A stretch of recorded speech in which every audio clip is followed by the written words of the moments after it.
Hello, hello, hello, and welcome to my YouTube channel. My name is Jameelah, and I am a master manifester. And so are you, if you're watching content like this. The name of this channel is Manifesting Magic the Practical Way, because there are some very practical ways to manifesting magic. It doesn't just fall out the sky. Every now and then, though, but usually it's opportunity meeting preparation. Moving on. Nonetheless, what I want to discuss today is going into battle. Now, when I say that, it sounds aggressive, right? It sounds like I'm like, oh, going into battle. That means you're going out in the world. You're going to be exhausted. You're going to be fighting. You're going to be blah, blah, blah. And that's not necessarily the case, right? What I mean when I say being prepared for going into battle is knowing what season you're in and what you are about to encounter. Man, if you are prepared for what you are about to encounter, the interaction for the next season is very, very different than when you are not prepared, right? I can honestly say this. I've gone into many things in my life unprepared because I am definitely a go with the flow kind of chick. I just like it. I like it with a lot of things, but not everything, right? I'm not go with the flow when it comes to certain things related to education and all that kind of stuff. I'm just like, no, I need to do that. I need to do that. But even my approach to doing that still has kind of a go with the flow kind of spirit. I never really have like this ultimate end goal. It's always about who I'm making connections with along the way, sort of the journey. And then like, I never really thought about a career as sort of a finite place to get to. So I've always had like a flowy sense. It's so hard. And I was telling my daughter that yesterday, that's why it's so hard for me to talk about what do you want to be when you grow up? What do you want to be in the future? Have you thought about this? College, blah, blah, blah. And I should be doing that. I mean, I'm Miss Academia. I should be over there saying, you need to work on that. You need to work on this.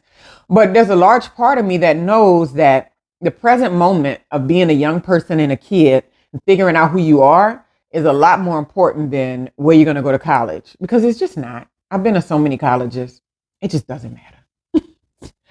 I mean, if you go to Harvard, yeah, that probably matters. Or Yale or Stanford. If you're in the top 10, then, oh, yeah, those might matter to some degree. But at the end of the day, a lot of times, it doesn't really matter. You get experiences. I transferred so many schools trying to find different experiences. And it was just college over and over again. And so I don't want them to get too caught up on that kind of stuff, because I really want them to figure out their gifts. And not only do I want them to figure out their gifts, I want them to become emotionally intelligent. I want their heads to be right. I always say this, right? I want their mindsets to be so durable that they're able to go into almost any environment that they choose later on and they'll still be okay, right? Because I mean, I'm all for it. You go and they're like, if they were yelling out something really specific they wanted to do, I'm that mom, the big cheerleader. I'm going to make sure that whatever that thing happens that they need to have happen, I'm going to make sure. But until I get really specific clues or inclinations from them, I don't do it anymore. One of my daughters is really into art. She's an amazing artist. She doesn't know how good she is. She thinks something's wrong with her. If I showed you the art, you'd be like, she did that at 11, 12? Yes. I'm talking about shading, charcoal, fruit bowls, the works, right? And so other people see it and they go, oh my God, she can do that. Well, I put her in these art classes and all she did was complain about this art class every single week. But she would come home with such beautiful stuff. So I ignored it. I was like, girl, whatever, you're going to this art class and stuff like that. And so I really was pushing the idea on her. And so this year she didn't take any art, right? And I was just like, I really miss when you would draw so much and you would do those things. But I really backed up off of it because I was just like, you know what? It's a talent. It's a gift that she knows she has. And if at some point she wants to use it deeper, the gift is not going to just go poof. She'll have to practice again, but it's not going to go poof because it's the memory, the muscle memory, the neural pathways have been created, and she'll be able to get there and create beautiful things again. But what I realize is that the preparation of going into a journey and going down a road and really digging up your gifts and figuring out who you are, that is rarely talked about. We talked about what to do once you get in it. We don't really talk about preparing yourself for battle. And the reason why I say battle is because your mind has to be strong. That's why I always tell my daughters, I don't care about what you do. I want your mind to be strong and I want you to find your own happiness. Period. And that's what's more important to me than anything. I don't care what they choose to do. Is your mind strong and do you know how to create your own happiness? That's important. And so I tell myself these same things too, because sometimes we walk into big things or big environments and new experiences, and we have no idea what we're creating, what we're walking into, what we're trying to do. And then like the realities of it just hit us upside the head every 2 seconds, right? And you're just like, dude, I didn't know I had a problem with that. Dude, I didn't know I have a problem with that. And it just keeps on going, right? People do this in relationships, right? You meet people at different times in your life and you're not necessarily majorly focused on a relationship, but nonetheless, you've started creating one in your life. And then you realize, wait, I didn't make a constitution for this. Wait, I have boundaries that are being ran over that I don't like. And you wait. I wasn't prepared for battle. I didn't know I was going to have to battle. And it's not that you have to fight other people, it's that you have to battle yourself for not losing yourself in any circumstance, right? And so I have a new position that I'm going to start really soon. I'm very excited about it. Very prestigious school. And I think it's going to be something that I can stick with for a minute. And it's definitely a very technical position. And I'm looking forward to that. And it's one of the big thinking positions as opposed to task driven work. And my thought process is like, you got to get your mind ready for battle. And it's not battle against the other people. Nobody's going to be my adversary. I'm not going to walk in any of those environments and act like somebody's trying to belittle me or not see my talent or make me less than. I'm not going to deal with any of that stuff that I have blindly done in the past. And I've walked in environments acting like everybody was out to get me in different places. I mean, not so paranoid, but I mean, in a sense, and judging the supervisors and whether or not they're intelligent enough to be leading me. It really doesn't matter. They're in that position. So therefore, they must understand something a little bit more about moving up the ladder than what I do. So apparently they're better than me in this area. That is just the fact of it. That's the fact of it. So whether they are better than you as a person, that's not up for a question. There's no such thing. Like I said, people are up here and down here in different places in their lives. When you see someone emotionally unintelligent over here, somebody else is down there, somebody else is up here, and we fluctuate with these different things. That's why we complement each other so well as human beings in environments, especially when people are willing to admit their own shortcomings and what they did wrong. I told you, I'm always leery of people that can't tell me what they did wrong in past friendships and relationships. I'm like, okay, well, what was your role? And they get, I'm like, takes two to tango. Every relationship you were in couldn't have been just the other person. And, I don't like to hear it from myself. It's not even possible. I go straight into what I didn't do right and what I feel like my problem was in the situation. I do not talk about what other people did wrong and how they didn't serve me, because whatever I was doing at that time, I know that we were creating it together. We were creating it together. We were the same. We were the same until we weren't together. That's just the fact of it.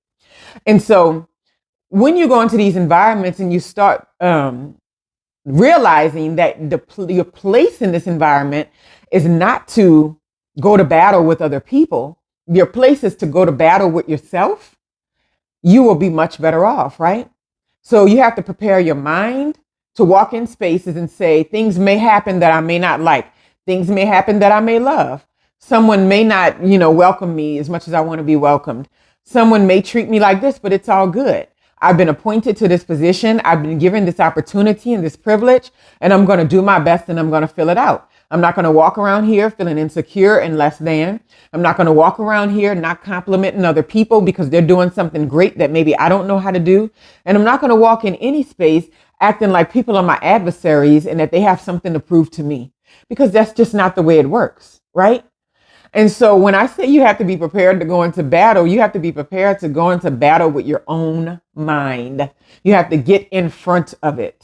If you know how you tend to be in environments and what you tend to lean towards in spaces or relationships, or what you tend to do when you see this friend or this family member or whatever, you got to get in front of it. Be ready for battle. I'm ready for battle all the time. And it's not aggressive. It's not angry. I think about it, especially if you're talking about like family gatherings and stuff. Sometimes my anxiety ain't treating me right, and I got to go do the event and things might trigger it. Although I can honestly say my anxiety don't get triggered by family or events like that anymore. Like big events, family would throw and all that. I would get super knots in my stomach and H's before. I have not felt like that in a while. It's very cool, because that lets me know that I've let go of things that I thought were bothering me. I've forgiven whatever I thought needed to be forgiven of myself and others. I see people as beautiful and I'm ready to move on. I don't want to spend my whole life in that space. So, but I would get my mind ready for battle. I would be like, hey, somebody may say something you don't like. Somebody may treat you in a way that you don't like. You may say something that somebody else gets offended by. All these things may happen. So get in front of it and be prepared for battle. Because that's how it goes, right? Everything is like that. You have to just keep that in mind. I tell my daughters that all the time. Spend time with yourself before you're doing anything major and big. I'm so happy I've had this free time to like do nothing, kind of, sort of, make videos and all that sort of things. But like just to relax and kind of recoup and get my mind wrapped around what needs to happen and where I'm going in my life. And the process of that, it made me be really um, put a microscope over my behaviors and environments to see, where are you not clean? Where are you still struggling with other people in your spaces?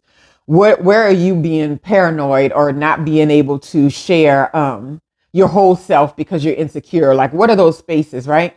I'm in a constant mood to clean, clean, clean, because the minute I start thinking that I got it all together, I know I got a big problem. And it's bigger than going to battle.